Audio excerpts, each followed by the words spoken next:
A este estudio me gustaría comenzar con una pregunta para meditar, no propiamente para que demos respuestas, ¿sí? Y la pregunta es, ¿quién está más capacitado para la consejería en el cuidado del alma hoy en día? Normalmente como cristianos a veces nos da temor tener que venir con una persona y dar un consejo. Y muchas veces hemos tenido más la tendencia a buscar o a enviar casos difíciles con alguien profesional. Y hoy en día pues hay una rivalidad entre la psicología y la teología. Y esta rivalidad existe porque en general cada una cuestiona la legitimidad de la otra.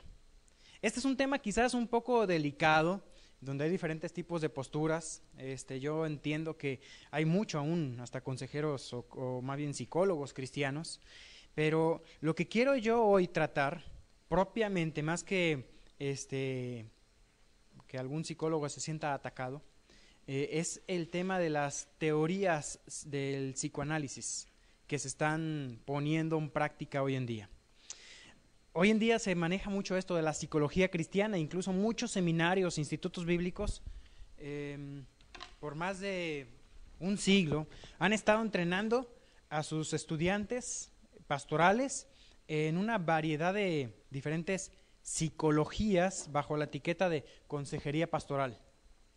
Y dicen algunos de estos psicólogos cristianos que la consejería pastoral es solamente para los problemas más básicos de la vida, como conflictos interpersonales o consejería prematrimonial, temas de estos, pero que nunca debería un consejero cristiano asumir consejería en asuntos como las enfermedades mentales, por ejemplo, manecodepresión, suicidio, pánico, esquizofrenia, sadomasoquismo o personalidades múltiples o cosas como estas.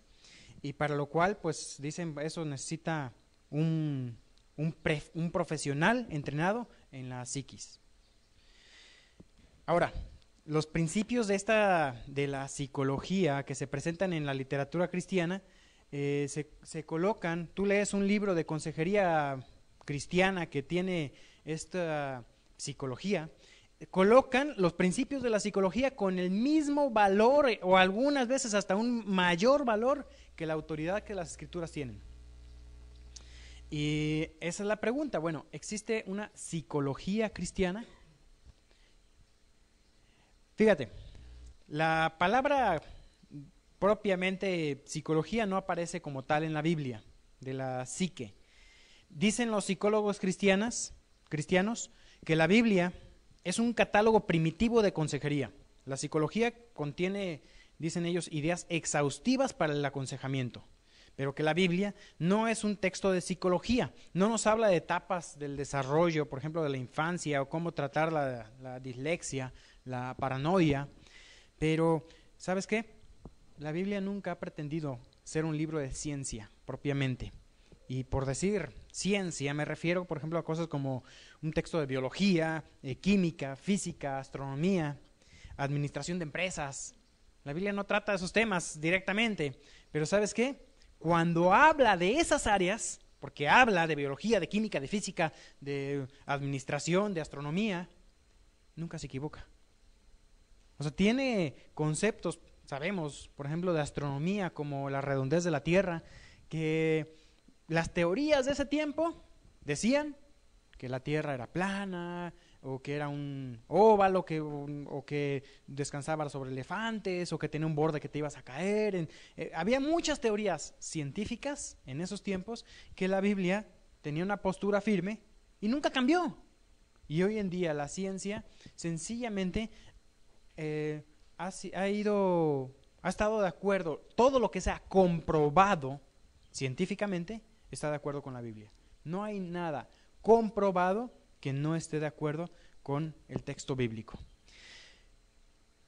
Cuando la Biblia habla del cuidado del alma, lo habla también con autoridad. Fíjense, acompáñenme a Salmo 33. La Biblia afirma ser el consejo de Dios para el hombre. Y dice el Salmo 33, versículos 10 y 11. Salmo 33, 10 dice: Jehová hace nulo el consejo de las naciones y frustra las maquinaciones de los pueblos. El consejo de Jehová permanecerá para siempre, los pensamientos de su corazón por todas las generaciones. Jehová hace nulo el consejo de las naciones. Así el consejo de la Biblia, por el contrario del consejo humano, tiene una autoridad divina que no se puede comparar con ningún otro texto científico. Incluso psicología. ¿Qué significa psicología? Tengo un diccionario acá. Me gustaría leer. Es largo. Del diccionario son 2 columnas completas definiendo psicología, así que nada más voy a leer la definición y después voy a leer los títulos de algunas psicologías que también existen. Psicología, dice, es la ciencia que estudia la conducta de los seres vivos, la manera de sentir de una persona o de un pueblo. En el campo de la psicología se abarca desde el comportamiento de los animales unicelulares, como la ameba, hasta los organismos muy complejos como el del hombre, aunque el mayor interés se centra en la conducta humana. La psicología, al estructurarse como ciencia, comprende un conjunto de conocimientos sistemáticos obtenidos por observación y medición de fenómenos espontáneos. A pesar de los progresos obtenidos, la psicología se halla todavía en desarrollo como ciencia empírica. En líneas generales, podría esquematizarse la evolución de la psicología en las siguientes tendencias. Las tendencias, no voy a leer los detalles de cada una, pero me las menciono. La psicofisiología, el funcionalismo, la reflexología, behaviorismo. Para el behaviorismo, por ejemplo, anoté aquí que no existen diferencias esenciales entre el hombre y los animales. Aún basan en muchas de las psicologías el comportamiento animal para entender el comportamiento humano. La psicología del Gestalt, también que son los conocidos psicólogos de campo, el psicoanálisis y la psicología genética. Y hay varias ramas, ¿no? Entonces, ¿qué es psicología? Psique significa alma, logos significa un discurso acerca de ello. Entonces sería como la ciencia que estudia el alma. Pero si tú estudias un poquito la psicología como tal, te darías cuenta que esa breve historia que tiene la psicología está llena de modelos descartados. Comienza un modelo y se descarta pronto, otro modelo y se descarta. Hoy en día salen nuevas tendencias psicológicas también y nuevos modelos psicológicos que dicen, este funciona mejor que el anterior. Pues entonces, ¿no que el anterior sí funcionaba? Y una vez entra otro. Y la psicología está lejos de ser una disciplina unificada. Es lejos de ser una ciencia como tal, una ciencia empírica como tal, decíamos. Abunda en teorías, abunda en sistemas presentes y pasados, de modo que podríamos definir más bien la psicología como psicologías. O sea, ¿cuál psicología? Hay muchos tipos de psicologías, tendencias, métodos, incluso contradictorios unos con otros. La psicología se autodefine como el estudio científico del comportamiento y por los procesos mentales. Ahora, científico, ¿qué es científico? Para poder ser algo científico tiene que tener la posibilidad de usar el método científico. Y aún en la psicología no es algo donde los resultados sean siempre iguales. Cada persona es diferente. Y la psicología como tal no podríamos llamarle que sea propiamente una disciplina científica. Las teorías vienen y son frecuentemente reemplazadas por otras. La psicología no es como otras ciencias que son sustentadas, acumulativas o progresivas. En otras palabras, un descubrimiento funciona para hacer otro descubrimiento. Inventan algo Y con inventaron, pensemos, los foquitos LEDs. Y con los foquitos LEDs empezaron a sacar una cantidad de inventos, como los proyectores LED, las pantallas LED. Y con un solo invento son progresivos porque se basan en lo descubierto anteriormente. La psicología no ha funcionado así. La psicología la base de la psicología es una presunción evolucionista. Si tú te das cuenta, basan eso. Cómo se comportan los animales. Y empiezan a ver, bueno, si venimos nosotros de los simios, o somos parientes de los simios, entonces analizan el comportamiento de los simios y dicen, esa es la manera en que podemos nosotros entender nuestro profundo subconsciente, porque así se comportan ellos. Sus consejos pedagógicos, cómo educar a un niño, se basan también en la teoría evolucionista, en la evolución. Por ejemplo, cuando, no sé si ustedes han visto un experimento un tiempo que se hizo famoso también, cómo un changuito prefería la relación madre-hijo, en que se iba el changuito y abrazaba a un mono metálico abrazado que era de felpa, y el otro que era metálico que tenía el biberón, lo rechazaba. Entonces ahí determinaban que para un niño era el preferir también de un niño. Entonces preferían las mamás monos de felpa en lugar de las mamás monos que daban leche. Y de ahí empiezan a basar teorías para lo que es la consejería. Más que ciencia, la psicología hoy en día es un sistema filosófico de pensamiento. Esa es la psicología.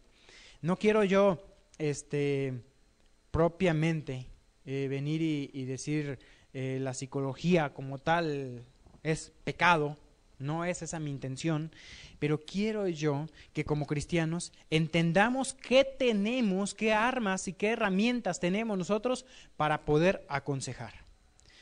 La consejería bíblica no pretende tampoco ser científica, pero que no me vengan con que la psicología sí es científica y la consejería bíblica es menos, porque no es así.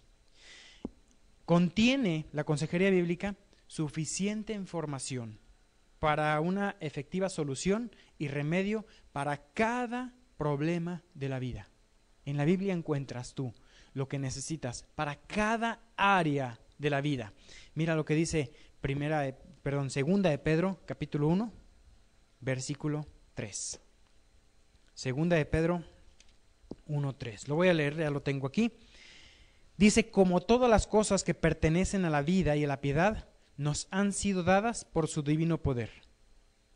Fíjate, todo lo que pertenece a la vida y a la piedad, nos han sido dadas por su divino poder, mediante el conocimiento de aquel que nos llamó por su gloria y excelencia. Aquí dice claramente, todo lo que pertenece a la vida y a la piedad, ya lo tenemos. ¿Y dónde lo obtienes? En el conocimiento de Dios. Conoces a Dios y de esa manera conoces tú lo que Dios espera del ser humano. Y conoces tú y puedes dar solución a muchos de esos problemas también.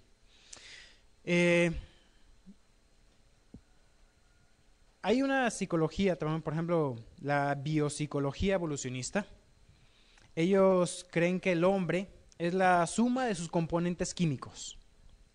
Finalmente, todo se puede tratar químicamente. Ahora, es verdad que muchas veces un desorden propio del cuerpo, de los componentes químicos del cuerpo, puede resultar en afectar nuestro comportamiento. Eso es verdad, ¿sí? Hay veces que sí es necesario que el consejero cristiano, en ciertos casos, esté trabajando en conjunto con un médico para que vean ambos casos. Por ejemplo, hormonalmente. Hormonalmente, tanto hombres como mujeres, las hormonas nos afectan, modifican un poco también nuestras reacciones, pero propiamente el carácter puede ser fortalecido aún por encima de lo que mi emoción como tal es afectada. A lo mejor las hormonas pueden, dicen algunas veces, ¿no? Las mujeres embarazadas se ponen muy sensibles por la carga hormonal que tienen y todo los hace llorar. Entonces, pero el hecho de las hormonas no es del todo una justificación para que el carácter se debilite. Un carácter puede ser fortalecido a pesar de esas hormonas, pero la intención aquí es que el consejero puede, en muchas ocasiones, debe estar trabajando en conjunto con un médico tratando esas cosas.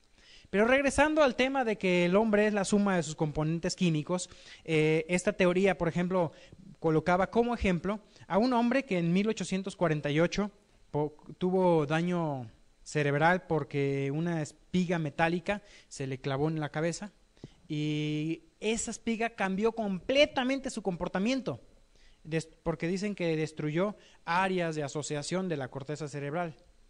Y este hombre, pues de ser un hombre responsable, trabajador, se transformó completamente en una persona bueno para nada, dicen, ¿no?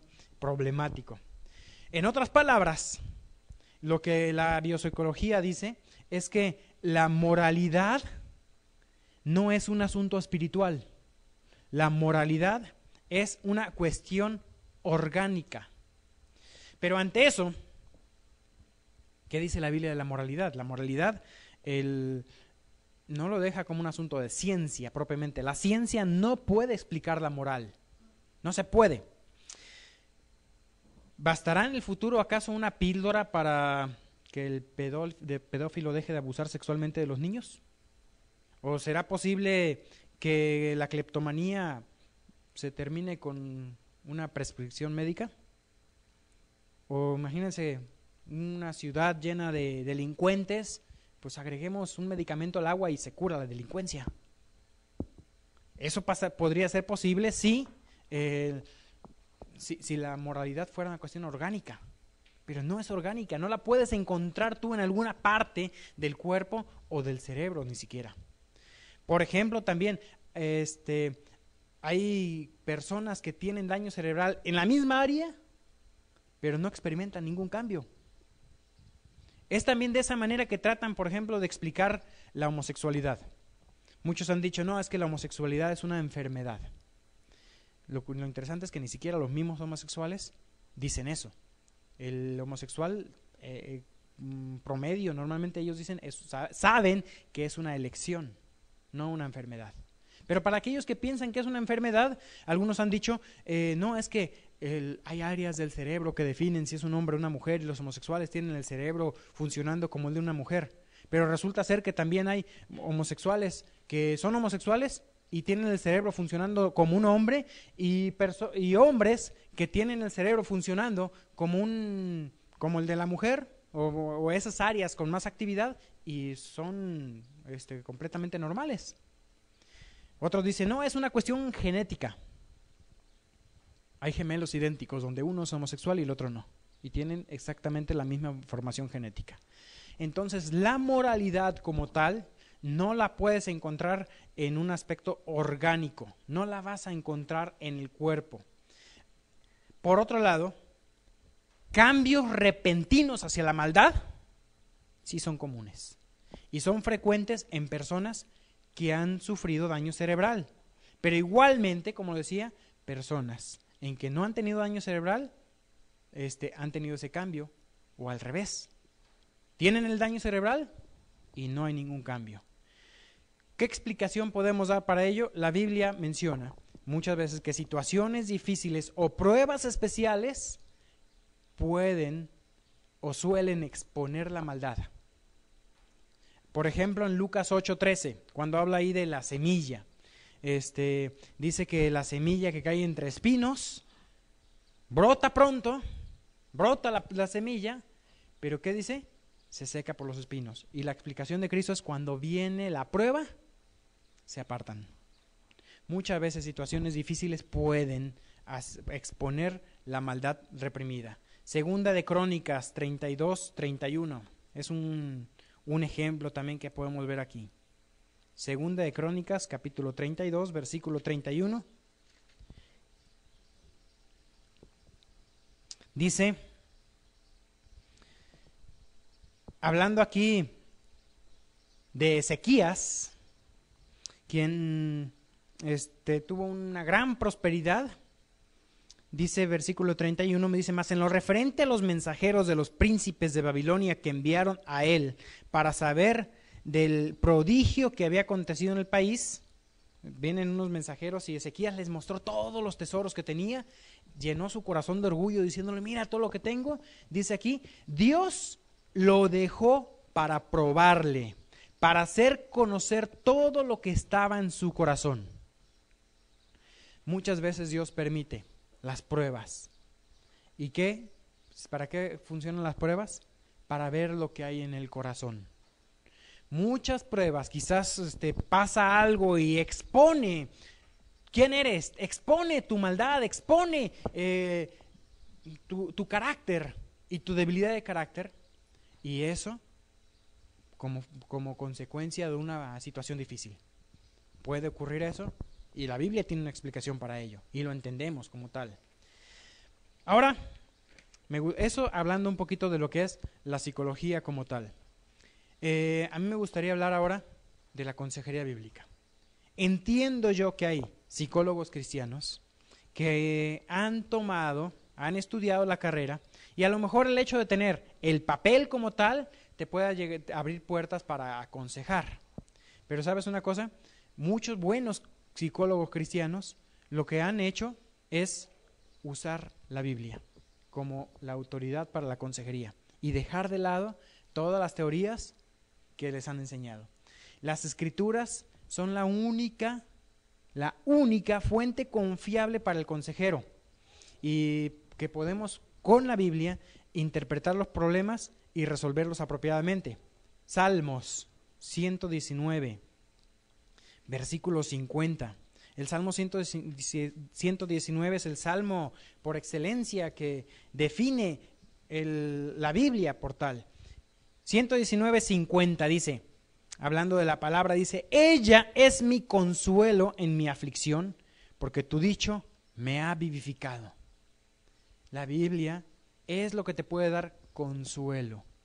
Ahora, propiamente la palabra aquí de consuelo, de este consuelo, tiene que ver tanto con una exhortación como con el hecho de lo que entendemos nosotros como consolación. El cristiano, el consejero cristiano, tiene la responsabilidad de dar una confrontación incluyendo ambas cosas. Confrontar, cosa que el psicólogo muchas veces no hace. El psicólogo se limita a escuchar y a decir todo lo que se está bien y a suavizar un poquito la conciencia. El cristiano tiene la obligación de confrontar y, confrontando, consolar. No es nada más venir y confrontar el mal, y confrontar el pecado, y enfrentar, y decirle todo lo que está mal. Es hacerlo consolando. Versículo 92, Salmo 119, 92. Dice, si tu ley no hubiese sido mi delicia, ya en mi aflicción hubiera perecido. Muchos testimonios conocemos nosotros de personas que pasando por momentos sumamente difíciles, reconocen que solamente por aferrarse a las promesas de Dios, no perdieron la razón, se mantuvieron. Desgraciadamente, todas esas teorías psicoterapeutas han usurpado la autoridad de la Biblia para el cuidado del alma. Y como cristianos tenemos nosotros la capacidad de hacer eso. Leamos unos versículos. Segunda de Timoteo 3. Segunda de Timoteo, capítulo 3, versículos 15 al 17. Dice, ahí estoy en primera, denme un segundito. Segunda de Timoteo 3:15, dice, y que desde la niñez has sabido las sagradas escrituras, las cuales te pueden hacer sabio para la salvación por la fe que es en Cristo Jesús. Toda la escritura es inspirada por Dios y útil para enseñar, para redarguir, para corregir, para instruir en justicia. Cada una de estas palabras tiene que ver con la tarea de la Biblia en nuestras vidas. Enseña. Dice aquí, enseña es, alguna vez lo expliqué, ¿no? Tú tienes un camino y la gente por lo regular está perdida en ese camino. El hecho de estar fuera del camino de Dios, estar viviendo en pecado, el pecado provoca propiamente que la conciencia te esté acusando y provoca el pecado, es la fuente de muchas de lo que ellos conocemos como enfermedades mentales que no tienen ninguna explicación física, médica. Entonces, por causa del pecado, empieza a provocar ocultar el pecado o la misma conciencia que acusa, provoca comportamientos en ocasiones hasta grotescos. Entonces, el hecho de enseñar es mostrarle a la persona, mira, este es el camino. La Biblia nos muestra el camino. Cristo es el camino, la verdad y la vida. Entonces mostramos nosotros el camino que debes seguir. ¿Sí? Aquí está el camino. Eso es enseñar. La Biblia es útil para enseñar. Pero no nada más vamos por el mundo mostrando el camino. También dice aquí, la Biblia es útil para redarguir. ¿Qué es redarguir? Ese de pronto ya le mostraste, mira, ese es el camino, pero tú andas mal, tú estás yendo por este otro camino. Y ese camino te lleva a la muerte. Ese camino te va a traer problemas, te va a traer consecuencias. Eso es redarguir. Mostrarle que el camino que llevan es incorrecto, lo cual debe de provocar un arrepentimiento. ¿Qué significa arrepentimiento? Cambiar. Vas en una dirección y empiezas a caminar en otra dirección. Cambiar de manera de pensar. Entonces, la palabra de Dios es útil para enseñar el camino. Segundo, para redarguir, es mostrar que este camino es incorrecto. Pero luego dice que es útil ¿para qué? Corregir. Corregir, la Biblia va a ayudar para la persona que está, una vez que le muestras que este camino es incorrecto, corrijamos el rumbo. Volvamos a este camino. Y la Biblia sirve para que la persona que va por un camino incorrecto, corrija su camino. Y por último, ¿la Biblia es útil para qué? Para instruir en justicia. Instruir en justicia ya entonces que lo colocaste en el camino correcto, instruir es, mira, este es el camino, aquí están las señales para que no te salgas del camino, sigue estas señales y esas te van a mantener dentro del camino. Como dice Pedro, ¿no? Haciendo estas cosas no caeréis jamás. Entonces, colocamos un ejemplo, un alcohólico. Cuando venimos con un alcohólico, ¿cuál es nuestra tarea? Compartirle el evangelio, lo primero. Entonces, compartimos el evangelio, conoce de Cristo, ya como hijo de Dios podemos nosotros enseñarles, aquí está el camino. Y todo esto, no estamos solos. No es nuestra responsabilidad únicamente venir y ganarlos para Cristo. ¿Quién lo hace? Lo hace el Espíritu Santo. El Espíritu Santo es quien viene y está en la labor de consejería. Entonces el Espíritu Santo desde el momento de la salvación trabajó para convencerle de pecado, justicia y juicio.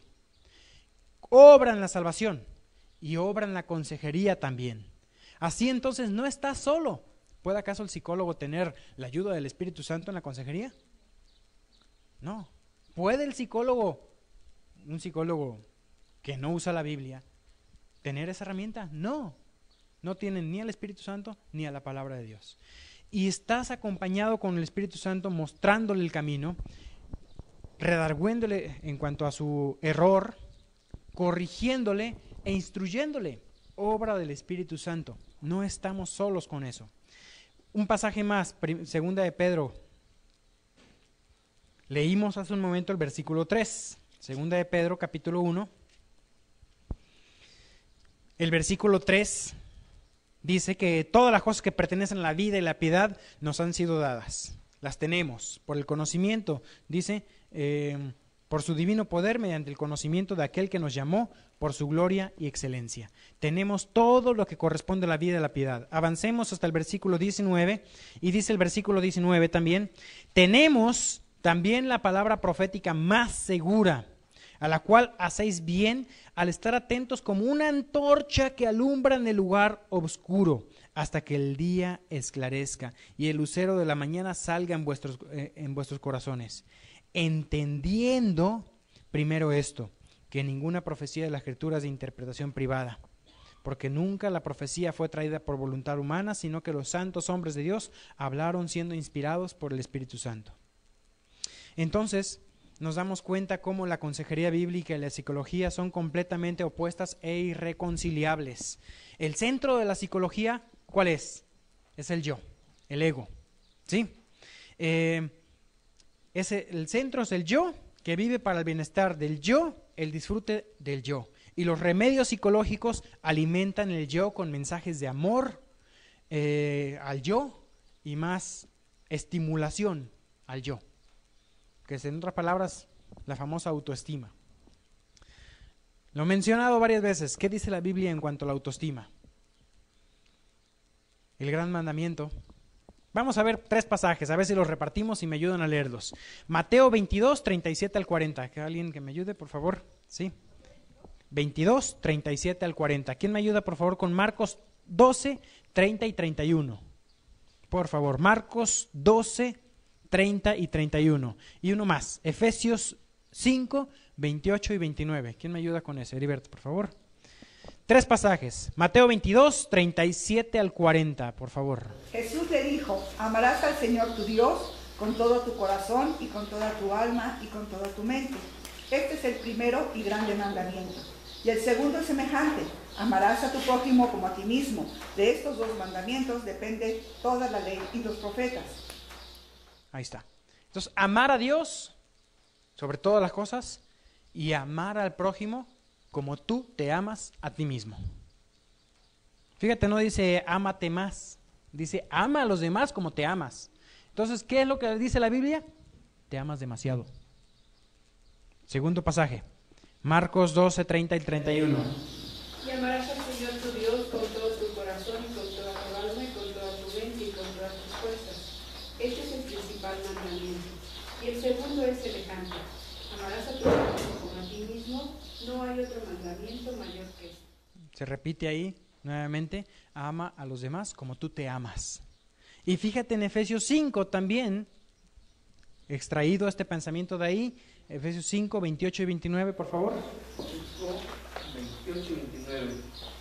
Dice: así también los maridos deben amar a las mujeres como a sus mismos cuerpos. El que ama a su mujer a sí mismo se ama, porque nadie aborreció jamás a su propia carne, sino que la sustenta y la cuida, como también Cristo a la iglesia. Okay. ¿Qué dice ahí? ¿Alguien alguna vez aborreció su propia carne? Dice que no. Nadie aborreció jamás su propia carne, sino que la sustenta y la cuida. Ahora, amar a la esposa es amarse a sí mismo. Y eso es lo que la Biblia enseña. La Biblia enseña: te amas demasiado. Y por lo regular, el concepto de la baja autoestima es lo contrario: ámate más. Cuando la Biblia dice: ama a los demás como te amas. ¿Qué es lo que puede llegar a suceder? En muchas ocasiones es que muchas personas pueden llegar a tener un autodesprecio. Y este autodesprecio es consecuencia muchas veces del propio pecado o de diferentes circunstancias. Por ejemplo, un pecado que haga sentir a la persona indigna y autodespreciarse, propiamente eso es enseñarle qué es lo que la Biblia opina de esa persona. La Biblia no me enseña a amarme más. La Biblia me enseña a reconocer que soy amado por Dios. No me pide que yo me ame más. Me pide que acepte el amor de Dios a mí, que me ha dado. El amor de Dios ha sido derramado en nuestros corazones. Entonces, ¿para qué necesito yo amarme a mí mismo si Dios me ha amado? La Biblia no me enseña, valórate más. Me enseña a reconocer el precio que pagó Cristo por mí y el gran valor que tuvo mi vida para Dios, porque Él pagó con su propio Hijo por mí. Entonces, yo sé que valgo, no por el punto de quién soy yo o porque me aprecie, sino por qué hizo Dios por mí. Y está implícito desde el primer mensaje que entregamos a cualquier persona, el mensaje de la salvación, el amor de Dios. Así, entonces, por el contrario de la psicología, La antropología bíblica, antropología es el estudio del hombre desde el punto de vista de la Biblia, enseña que el hombre se ama demasiado y que si amara a Dios y a los demás como se ama a sí mismo, tendría una vida mejor. Y ahí va el cambio de la consejería. Como les decía yo, no estamos solos. Juan 14, habla Cristo ahí, dice, Juan 14, 16 al 17, dice que Cristo rogará al Padre y nos dará otro consolador para que esté con vosotros para siempre, el Espíritu de verdad. Entonces el Espíritu Santo está con nosotros. Y orientar es tarea ¿de quién? Del Espíritu Santo. Él es quien guía. ¿Qué mejor tarea puede tener alguien que no es guiar con la mano de mano del Espíritu Santo? Y el Espíritu Santo provoca en el cristiano, en un cristiano lleno del Espíritu Santo, ¿qué provoca? El fruto del Espíritu. Amor, gozo, paz, paciencia, benignidad, bondad, fe, mansedumbre, templanza. ¿No les parece eso como el modelo ideal de la salud mental? Entonces, ¿hay alguien que no tiene salud mental? Solución: sé lleno del Espíritu. ¿Cómo podemos ser llenos del Espíritu? En la Biblia lo tenemos. La consejería bíblica provoca cambios en la gente mucho más rápidos que años y años y años de terapia. Ahora, ¿puede fracasar la consejería bíblica? Mira, tenemos ahí el ejemplo de Judas Iscariote, que estuvo al lado de Jesús durante todo su ministerio y la persona cerró su corazón. La consejería bíblica exige una acción: fe, creer en que eso es lo que tengo que hacer y corregir. Entonces, la consejería bíblica no fracasa propiamente, fracasa muchas veces el que recibe. No podemos decir que Cristo fracasó en su tarea de pastorado que tuvo con Judas. ¿Quién fracasó? El que fracasó fue Judas, en cerrar su corazón, en endurecer su corazón. Entonces, la Biblia es también la segunda herramienta. Primero es el Espíritu Santo, que está hoy en día, en lugar de Cristo, aquí, acompañándonos en esa tarea. Y segundo es el Espíritu Santo. Salmo 19, acompáñenme por favor, Salmos capítulo 19.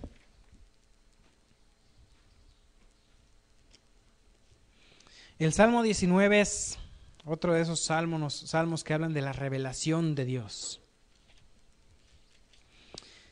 Dice, versículos 1 al 6, y fíjate cómo aquí habla de la revelación general de Dios, cómo Dios se reveló, ¿sí? Y Dios se reveló de por lo menos 3 maneras. La primera que encontramos, la encontramos aquí en el Salmo 19, dice: los cielos cuentan la gloria de Dios y el firmamento anuncia la obra de sus manos. Un día emite palabra a otro día y una noche a otra declara sabiduría. No hay lenguaje ni palabras ni es oída su voz. Por toda la tierra salió su voz y hasta el extremo del mundo sus palabras. En ellos puso tabernáculo para el sol y como esposo que sale de su tálamo, se alegra cual gigante para correr el camino. De un extremo de los cielos es su salida y su curso hasta el término de ellos, y no hay nada que se esconda de su calor. La creación lo vemos también nosotros en Romanos capítulo 1, 19 y 20, que dice que las cosas de Dios, las cosas invisibles de Dios, se hacen claramente visibles por la creación. Dios se reveló. Las personas de todas las culturas, de todos los idiomas, aunque no tengan la Biblia en su idioma, tienen la capacidad de entender que el Dios Todopoderoso existe en toda su abrumadora importancia. ¿Por qué? Porque Dios se reveló. Y en Romanos dice cómo se reveló, pero los sabios se hicieron necios. Contemplando la creación, le dieron la gloria a la creación y no al Creador. Eso se puede ignorar. Yo puedo ver la revelación general y decir, no creo. Decir Dios no existe, y viendo todo lo que Dios creó. Se puede ignorar completamente o ser malinterpretada, como los New Age, ¿no? Todo es Dios. Distorsionada o obscurecida. ¿Por qué? Por el corazón humano. Luego está la revelación especial, versículo 7. Dice el versículo Salmo 19, 7. La ley de Jehová es perfecta. ¿Qué? Convierte el alma. El testimonio de Jehová es fiel, que hace sabio el sencillo. Aquí viene la revelación especial, más grande que la revelación general. Dios se revela a través de la palabra de Dios. La palabra de Dios transforma al hombre. Dios reveló su gloria más plenamente en este libro, en la Biblia, que en toda la creación. Puedes conocer mucho de Dios viendo la creación y quedar sorprendido de lo tremendo que es. Pero puedes conocer aún más de Dios escudriñando este libro. Solamente la palabra puede convertir al hombre. En 1 Corintios 1:18 dice que las cosas del Espíritu le son locura a los que no tienen el Espíritu de Dios. No las pueden entender porque se han de discernir espiritualmente. Y solamente la palabra de Dios puede convertir al hombre. La palabra ahí convertir, que aparece en el versículo 7, también es la ley de Jehová es perfecta, que convierte el alma. La idea de convertir es restaurar, es revivir. Y perfecta tiene que ver con algo ideal, apropiado, como la ayuda idónea, la mujer apropiada para el hombre. Hebreos 4:12 dice, porque la palabra de Dios es viva y eficaz y más cortante que toda espada de dos filos y penetra hasta partir el alma y el espíritu, las coyunturas y los tuétanos, y discierne los pensamientos y las intenciones del corazón. Tenemos la palabra de Dios. Así que usar la psicología para el cuidado del alma es tratar cáncer con aspirinas. Puede dar un alivio temporal e incluso disminuir los síntomas, pero jamás podrá penetrar en los asuntos del corazón como lo hace la Biblia. Versículos 8 al 14 del Salmo habla de ese poder santificador de la palabra. Los mandamientos de Jehová son rectos, que alegran el corazón. El precepto de Jehová es puro, que alumbra los ojos. El temor de Jehová es limpio, que permanece para siempre. Los juicios de Jehová son verdad, todos justos. Deseables son más que el oro y más que mucho oro afinado, y dulces más que la miel y que la que destila del panal. Los pecados tienen un poder esclavizante en el alma. Afectan tanto a la persona que los comete como a las personas que los rodean. Modifican el comportamiento de la gente, provocan muchas veces estas enfermedades mentales. Y el pecado de otros tiene un pecado directo sobre la persona que busca consejo. También puede ser eso. Por ejemplo, alguien que fue una persona que sufrió un abuso, violación, abuso físico, irresponsabilidad financiera del esposo para la esposa. Entonces muchas veces ese odio, celos y todo, el pecado de uno afecta a otro, y pueden ser enfrentados todo esto con la palabra de Dios. Entonces, la pregunta difícil, ¿por qué consejería bíblica y no psicología? La respuesta la tenemos. La palabra de Dios reina en el tema de los problemas del alma.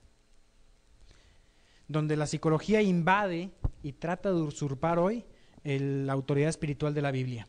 Las Escrituras son la clave para hacer de la vida, vida. Eso prometió Cristo. Cristo vino para que tengáis vida y para que le tengáis en abundancia. Miqueas 2:7 dice, ¿no hacen mis palabras bien al que camina rectamente? Entonces, terminando, un consejero cristiano, por tener al Espíritu Santo en sí y tener la palabra de Dios, deseando creerla y obedecerla, tiene mucha más autoridad, capacidad para tratar los problemas del alma. Un consejero cristiano con la Biblia puede tratarlo. Conoce tu Biblia para ser un buen consejero. Conoce a Dios.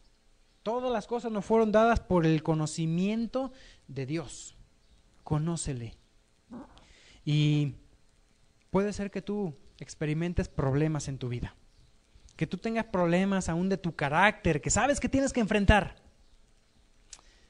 con la Biblia y con el Espíritu Santo, tienes lo necesario para cambiar, para modificar tu carácter, para enfrentar pecados pasados, pecados de otros, cosas que te afectan, cosas que necesitas cuidar en tu vida.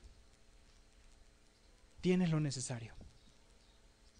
Solamente falta creer lo que la Biblia dice, creerle a Dios y estar dispuesto a obedecerlo. Muchas veces lo creemos, decimos creerlo porque lo sabemos, pero el creer es difícil. Hay muchas cosas que yo puedo decir, sí, yo creo en eso, pero mis palabras son unas cosas, mis actos son otros, y hay veces que hay que estar constantemente mirándonos en ese espejo para decir, ¿qué tanto de lo que sé vivo? Y eso es realmente lo que transforma mi vida. Vivir la Biblia, creer la Biblia, poner mi vida en paralelo con lo que Dios me pide. Ahora, ¿qué es lo que Dios te pide hoy a ti? Espero que tú lo sepas. Si estás cómodo y no te ha dicho nada Dios últimamente de lo que tienes que cambiar, quizás tú estás fracasando como hijo de Dios, autoconfrontándote. La Biblia constantemente nos marca qué tengo que hacer y seguimos creciendo. Y si Dios no te ha marcado nada, a una de dos, o tu corazón está duro, y no ves, estás ciego y no ves qué te está diciendo Dios, o ya alcanzaste la medida de la estatura de la plenitud de Cristo. ¿Cuál de las dos es? ¿Dios te ha hablado? ¿Te ha dicho algo? A mí me ha mostrado muchas cosas que tengo que cambiar, tengo mucho que cambiar, día tras día, a través de la palabra de Dios, a través de los hermanos, tengo mucho que cambiar. Los necesito a ustedes para cambiar. Necesito que me confronten con amor. Y necesitamos hacerlo mutuamente porque nos falta mucho para llegar a esa plenitud. Dios te mostró algo, trabaja, porque no te va a mostrar otra cosa hasta que no superes esa prueba. Un examen reprobado, tienes que volverlo a hacer. Y muchas veces Dios te prueba una vez. Repruebas, ahí te va otra prueba en la misma área. Repruebas y hasta que la superes. Una vez aprobado, eres probado, entonces que eres aprobado, pasas a la siguiente. Seguimos creciendo. Vamos a orar.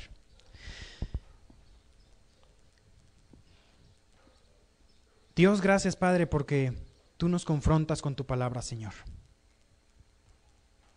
Y no queremos más ser iguales. Señor, ayúdanos a cambiar. Ayúdame a mí.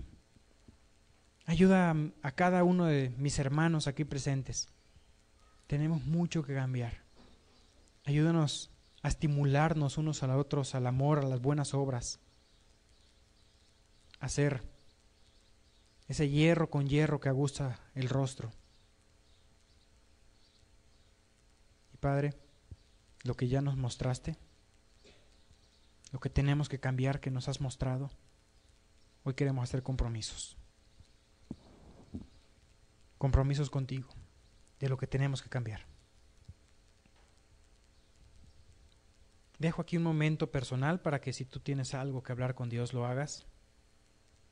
Y haz un compromiso con Dios, apoyándote en su palabra, apoyándote en el Espíritu Santo que te da la fuerza y la libertad porque Él ya te hizo libre, y apoyándote también con hermanos y consejeros,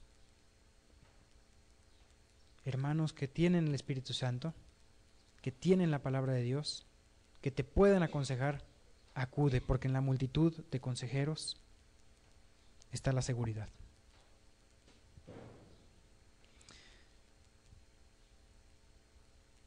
Dios, gracias, Señor, por tu palabra. Y gracias, Dios, por esa tarea. Ayúdanos, mi Dios, a ser consejeros eficaces, primeramente confrontando nuestras propias vidas. Gracias te damos, en nombre de Jesús oramos. Amén.